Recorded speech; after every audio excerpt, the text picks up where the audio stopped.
তুরস্কে কেমন কাটছে অনুপম প্রস্মিতার হানিমুন? ২ মাস আগে জীবনের নতুন অধ্যায় শুরু করেছেন বাংলা সঙ্গীত জগতের দুই তারকা অনুপম ও প্রস্মিতা। অনুপম রায়ের তৃতীয়বার ঘর বাঁধা নিয়ে সামাজিক মাধ্যমে কম চর্চা হয়নি। তবে নবদম্পতি যে গুছিয়ে সংসার করছেন তা তারা নিজেই জানিয়েছিলেন সংবাদ মাধ্যমে। এবার মধুচন্দ্রিমায় গেলেন অনুপম প্রস্মিতা। বিয়ের পর থেকেই কাজের চাপ ছিল অনুপম রয়ের। শো করতে গিয়ে টুকটাক ট্যুর হলেও হানিমুনটা হয়ে ওঠেনি।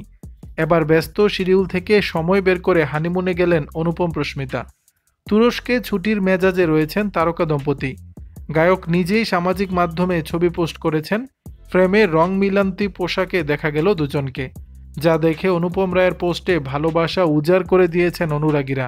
কেউ জুটির প্রশংসায় তো কেউ বা আবার মানুষ অনুপমকে শুভেচ্ছা ভালোবাসা জানিয়েছেন। অনুপম প্রস্মিতা দুজনেই গানের জগতের মানুষ, আর সেই সূত্রেই পরিচয়।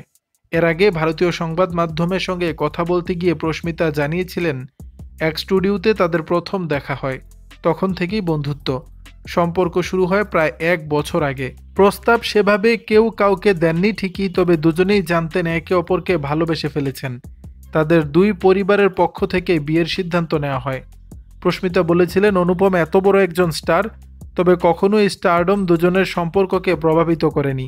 তার কথায় অনুপমকে যারা চেনেন তারা জানেন ও খুব সাধারণ ও ভালো মনের একজন মানুষ।